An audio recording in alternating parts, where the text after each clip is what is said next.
Japan SoftBank Group is back in the black. The investment giant has reported a bumper $7.7 billion in quarterly profit, powered by its global bets in startups, including startups in India. The recent IPO frenzy in India has added to its fortunes. For instance, a $400 million investment in First Cry is now worth $1.2 billion. Similarly, it's $600 million in Ola Electric, now worth over $1 billion.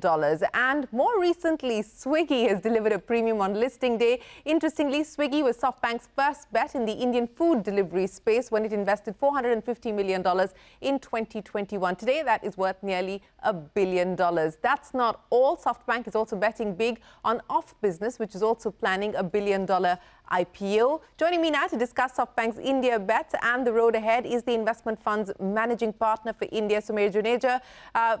Many thanks for joining us. Just a few minutes ago, you were at the NSE with Harsha listing Swiggy. What a day it's turned out to be. But let's talk a little bit about the journey to the IPO and to listing day itself. The last few days looked quite difficult, didn't they? Oh, Shereen, thank you for having me. Indeed, I think we're now taking all a sigh of relief that the stock is up, 10 to 12%. But it's not been easy. From the time we went on the road, Zomato, which is the closest comp, I think was down about 8 odd percent. The market was down 5.5%. There was the US election, there was China stimulus, so a lot outside our control. And I think what we did well was we priced it right, where we knew we had enough book and we had a high quality book, a good balance between domestics and foreign, breadth and depth, and people who really understood the story and not who were looking to flip on day one, but also just to long-term holders. And I think the proof of the pudding came actually in the anchor book. And once the anchor book got oversubscribed by high quality names, we knew we were prepared for a jittery market. I think, did I expect it to open positive? I think that's even better. But I think we had played it right to make sure that we left enough money on the table. That decision to leave enough money on the table, and I think this has been one of the big lessons as far as the recent IPOs are concerned, getting the price right. I mean, we've seen the debacle of something like Paytm, for instance, and you were investors there as well. That decision to get the price right, to put enough on the table, how hard is that conversation with founders? How hard was that conversation with Harsha? So I think, like you said, I think when you've seen stocks not do well in the past, then the conversation becomes easier. I think if Harsha was the first tech IPO going public, maybe it would have been harder, but Harsha is an exceptionally long-term thinker. He's made money for investors all throughout. So I think with Harsha, it would have been easier. But generally with entrepreneurs, I think it's been easier because now it's quite clear. You are stopping your journey with private investors. You're starting your journey with public investors. And if you don't have their confidence, then that's going to play out, in different ways over the next 10 years. Their confidence will be less. They will give you less room for error. And so now the formula is quite fixed. Let's leave some money on the table. Even if you get diluted a little bit more upfront, I think over the 5-year period, we'll all be much happier. Well, let's talk about Swiggy and your confidence in the bet that you've decided to make, and you didn't participate in the OFS. Is that on account of the fact that you believe that there's significant headroom for growth from here on? I think there is. I think, look, there is very few times in a country and in an investing professional's career are you going to see such a large platform being created, right? When you have both food delivery and Instamart, when you have $5 billion plus of GMV, when you're touching 100 million plus consumers, when the repeat of orders is that high, and India is only becoming richer, more urbanized, and the product market fit becoming only stronger, we think Swiggy has a long way to go. Obviously, execution is important. There is competition, Zomato, Zepto, but I think the market is large enough. The product market fit is very strong. And that's why we didn't do any OFS, because we think there's a long way to go for Swiggy. And you're holding 8% off it, so that's a sizable chunk. But let's talk about the competitive landscape. Of course, you talked about Zomato, and of course Zomato with Blinkit. The quick commerce wars. I mean, forget food delivery. Let's talk about the quick commerce wars, and you brought up Zepto as well. Significant amount of cash that Adit and team have been able to raise recently. How does the competitive landscape stack up, and do you believe that we're heading back into the era of more burn? So, we've seen this story before, right? We saw it in e-commerce, we saw it in food delivery. When there is a strong product market fit, when the TAM is big, competitors will come. And honestly, yes, it might be initially some burn, but I do think that competitive dynamics then brings out the best in everyone, right? Do I think Swiggy and Zomato are better companies today because it was competitive? I think they are. And eventually they had to win it and get the unit economics right. Did you see the tweet that Zomato tweeted this morning with a heart for Swiggy? Yes, no, for sure. And is that love for real? No, I think that love's for real. And I think if you go back, and that's a separate question, but if you go back from 2014-15 onwards, I think Dipinder and Harsha have had a great dynamic. They've been competitive, but they've also, both of them have created a massive market, a lot of employment. And really for you and me as urban consumers or even rural consumers, it's been a real joy to have them as apps on our phones. On the grocery market, I think that TAM is exceptionally big. I think the question often gets asked, oh, it's not worked anywhere else in the world, why will it work in India? We don't have modern retail. We don't have the convenience retail. We don't have 7-Eleven. Urban infrastructure is not ideal for you to go out and pick up stuff on your way back from work. You put those dynamics together, you also have a much lower delivery cost vis-a-vis what you can charge the customer. And if you put those dynamics together, I think it just becomes a very, very strong proposition. But, is there room for more than three? I mean, we currently have Zomato, Blinkit, Swiggy, Instamart, and Zepto. But now everybody else seems to want to get into the game. Big Basket's trying to do 10-minute deliveries as well. The big boys haven't quite gotten into the game yet, but pilots are on. I mean, is there room for more than three? So my view always is, theoretically, the TAM is big enough. We're playing the grocery market, which is probably 5 to 10x the size of the food delivery market. So can there be more players? Yes. But we've seen this across, I think, any industry, whether it be broadband, whether it be telecom, whether it be e-commerce. Players will come and go. I'm sure more and more players will come, but it takes a lot of capital and it takes an immense amount of execution, both on the ground and very, very good high-quality tech teams. So I would say a lot of people might enter, but very quickly there'll be only a couple who will actually be able to take advantage. But on the execution challenge, and that really will boil down to who succeeds in this market. And we've seen some fabulous stuff being done by everybody in the game, whether it's Blinkit or Swiggy and Zepto as well. What do you foresee as the big execution risks as we build scale? The big execution risk, I think, for me, is twofold. One is you just have to get the consumers to order more and more. You will, at certain points, start capping out with your prime urban consumers. So you have to convince other people who are not, double income, working, to also use the platform. You will have to go beyond tier 1 cities like food delivery has. And most importantly, you'll have to get the FMCG companies to play ball with you and get some margin from that business. The regulatory risk, and we've seen the government sort of talk about the fact that quick commerce needs to get its act together in terms of playing fair. We need to create a level playing field. There's also been issues with other regulators, the Consumer Protection Authority, for instance. The regulatory risk, how real is that? How much of that are you factoring in? No, I think, look, in any and this is across the world. This is not a question for India. Any market which rapidly grows, the regulation and the market speed are not always in sync.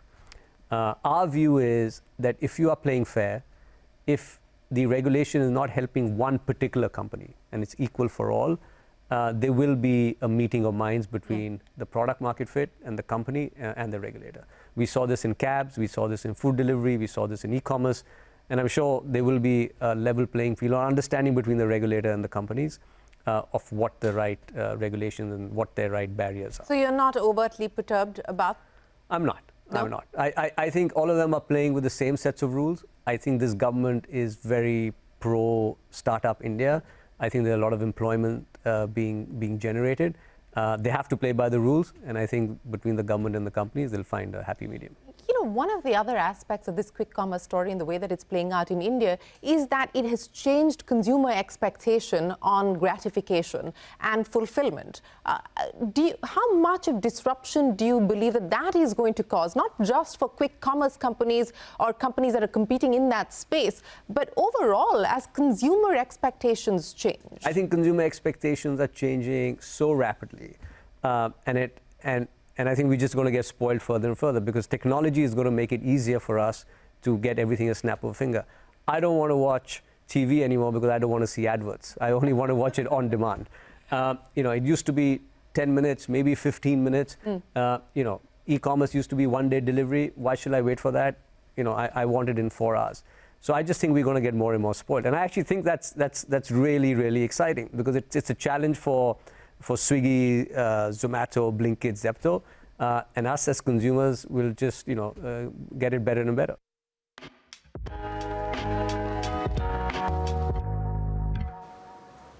But speaking of the electric story and the EV story in India, you know, world over, we're sort of seeing a pullback as far as electric mobility is concerned. In India, it's a different story because we're still at a fairly nascent stage.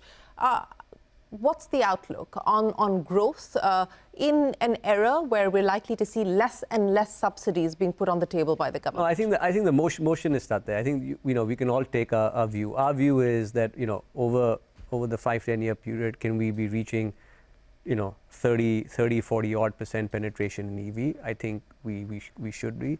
It is a large two-wheeler market. It is more economical in the long run for a consumer to have EV. We're making it at affordable prices. The government is kind of is behind the mission, because it's obviously very good for the environment. And so if you take that, now the question comes: who is going to be the leader? And I think for Bhavesh, like you said, you know, there might be some you know, up and down in the stock, but what he has created is just absolutely unbelievable, right? To come out of nowhere and say, look, I'm going to start the first EV revolution in India, take on the incumbents, build a bike which is reliable. And I think that's fantastic. So now the bet is what kind of market share Ola Electric will have, and we are, you know, very confident that, you know, he'll do a great job. And you're committed to the investment in Ola? Yes. So Ola Electric. Yes. So just to be clear, you know, obviously we are locked in for 6 months. We did very little OFS in Ola Electric. We did hardly in Swiggy. In FirstCry we came down because we were a very large shareholder. All 3 companies we think have a long-term, you know, a view and a long-term growth story, but we have to make money as well, right? we have LPs, we have SoftBank Group, you know, who have invested in the SoftBank Vision Fund. So at the right time, we will pare down our positions. We can't hold them all forever. So once the lock-in is over, you're looking at a partial exit, or? Depends on the market, depends on the performance of the company, but it's definitely going to be a very thoughtful, gradual exit. Okay. We are in no hurry to exit. Okay, that's as far as Ola Electric is concerned, and those are the few portfolio companies that have already listed. Let's talk about the IPO pipeline.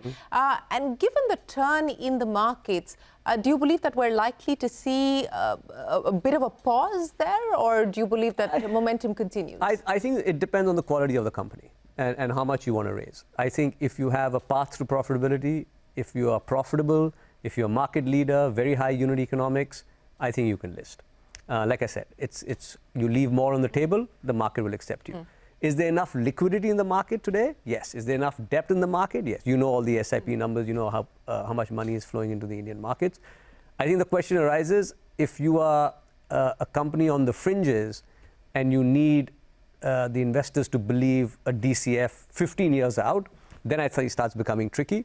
But if you're a Swiggy, if you're a Ola Electric, if you're a FirstCry, if you're a high quality company, sure, it might go at a lower price, but you'll go out. Has the engagement and the perception of dealing with public market investors changed? Especially, you know, with you had that first cohort of Zomato, Paytm, etc. Now you've got the Ola Electrics and Swiggies of the world. And as you build out this IPO pipeline, has the engagement and the perception of dealing with public markets changed with these new age 100%. companies? So I think there are 4 or 5 very big learnings. One, we have to start engaging with investors a lot earlier than just waking up 6 months before the IPO and saying, look, this is what my company does.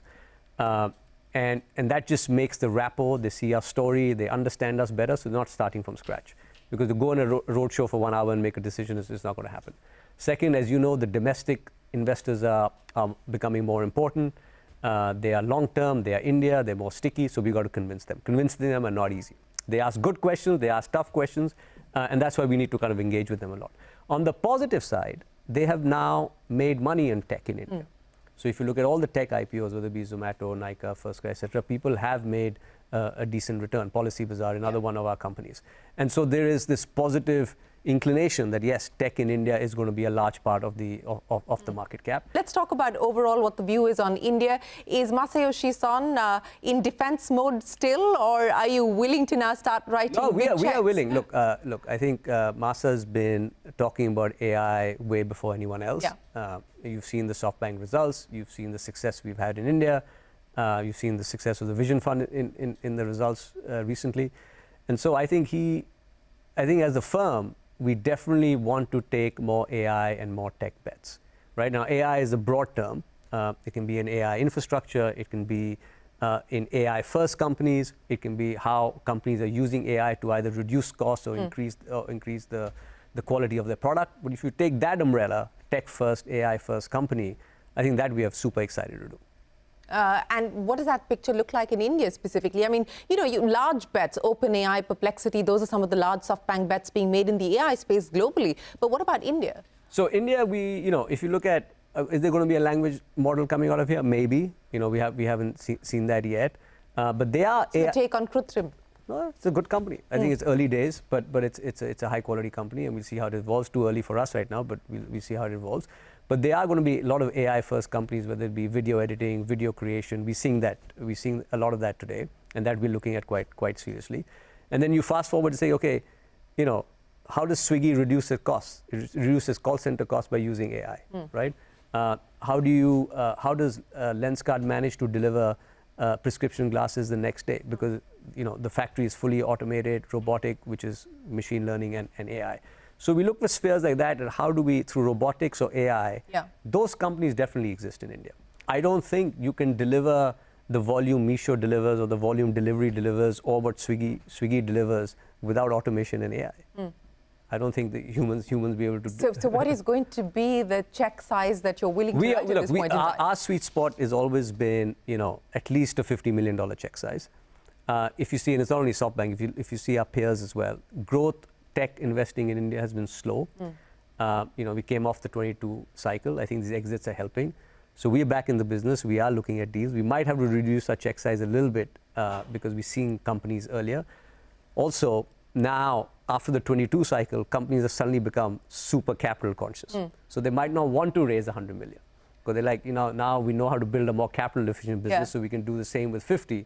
And we don't want to be out of the game. So I'm not going to have just a number for the sake of it.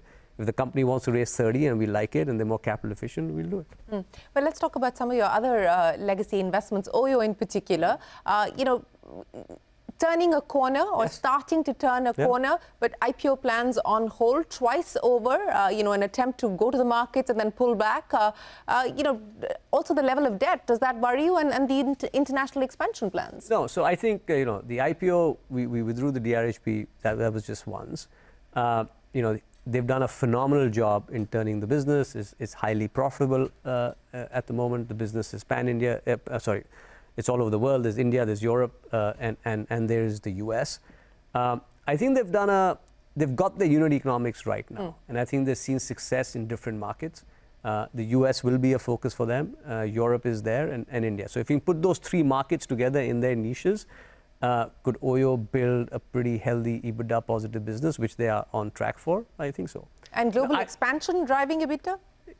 Global expansion driving EBITDA as well as India driving EBITDA. So I think the mix will kind of depend on obviously how the three geographies do, but I think it'll be a good combination of playing a global, in that segment of the hotel and tourism sector.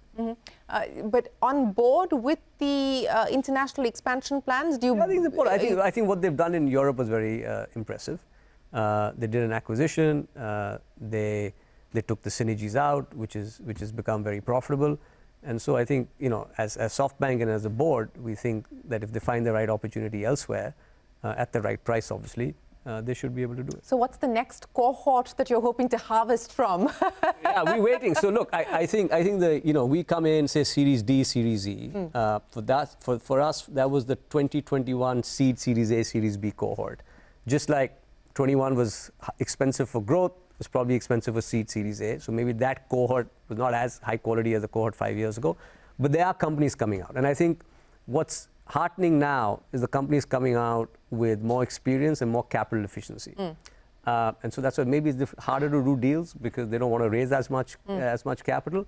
But I think Zepto is a prime example, right? We are in Swiggy, but if you were not there, it's you would have bet on Zepto? I have my views, okay, but I think that's a company which is. Is that a yes or a no? Let me enjoy my Swiggy moment.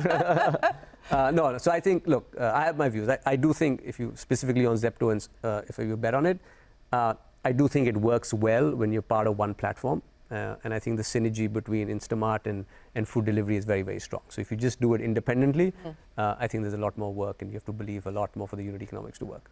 But the next cohort there are some AI first companies coming. There are a lot of omni-channel companies coming where we've been very successful, like FirstCry and Lenskart.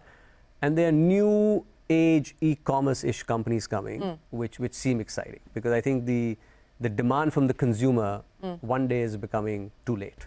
One day is becoming too late. So now let's see what the models evolve to make the consumer, the same day delivery model. So, if you were to look at what's happening in the Indian startup ecosystem at this point, and I forget how many unicorns we've minted and so on and so forth, but just the depth and breadth of the kind of opportunities that people are looking at, as well as the robustness of the business models themselves. How different is the story today versus, say, maybe even 5 years ago? Oh, no, tremendously different. I think 4 or 5 big things. Number one, India will never have tech IPOs. 5 years ago, if you in 2018, India will never have tech IPOs. India, negative net income companies or PAT companies can never go public. That's out of the window. Yeah. They've gone, we've done well, and we've had ups and downs, but the big exits to happen. India will never have a $10 billion plus tech company in India. Now you've got many who have gone. We've gone through, and us investors as well, we were also, it's a young ecosystem. We've seen cycles. When you burn $50-60 million a month, it doesn't go anywhere. So you've become more disciplined. The founders have become more disciplined. The founders want to own 15, 20, 30% of the companies. They don't want to own 4 or 5% and dilute themselves all the way. So it's becoming more capital efficient. If they're more capital efficient, founders will make more money, investors will make more money, and the business model will be a lot better. Those are some of the big changes and the big shifts that we've seen specifically as far as India is concerned. But let's end by talking about what's happening globally. I mean, we've got this big Trump trade playing out just about from Bitcoin to the equity markets, everything rallying at this point in time. And tech specifically, Elon Musk, a large role that he's likely to play in the scheme of things. I mean, how are you looking at all of this? I think whether it's the Trump trade, I think markets need an excuse to ride up or ride down, right? So I think this is temporary, but I think fundamentally the capex on AI by the large players, the companies like we invested in OpenAI, Perplexity, Poolside, I mean that notion has been now going on for last 2 years or so. Now it's always like you over exaggerate the short term, but you underestimate the long term. Underestimate the long term. So the valuation will keep moving around, but is this massive wave where fundamentally it's going to be the way you change the way you work, the way your efficiency works, the way products work. And so that wave is definitely coming very, very strong. So I am, as maybe I'm SoftBank and biased, my boss is very AI focused, but I think we are very, very excited in what lies in the future. Well, speaking of the future, the immediate future, 2025, Indian IPOs, the pipeline, on the back of whatever visibility you currently have, and of course markets will do what they do, but what bigger than 24? What's the outlook? I don't look. You say that. If you asked me 3 weeks ago, I would have said bigger than 2024. It's suddenly changed in 3 weeks. But I think there is a time which has now come when there is a cohort of and in the tech space, a cohort of very mature, well-built tech companies, which will go public in 25. So I would say it'll probably match 24, because there are 6 to 7 very high-quality names which I can think of, which will definitely go public in 25. Well, and of course, a lot will depend on the markets and how they play out, and of course, the price that you are willing to put on the table. But Sumaira, it's always a pleasure. Appreciate you joining us here on this edition of Young Turks, and we look forward to seeing you back again in India. Perfect. Thank you very much. Thanks very much. With that, it is time for us to wrap up this edition of Young Turks. From all of us here on the team, for now, goodbye. Many thanks for watching. More news coming up right after this.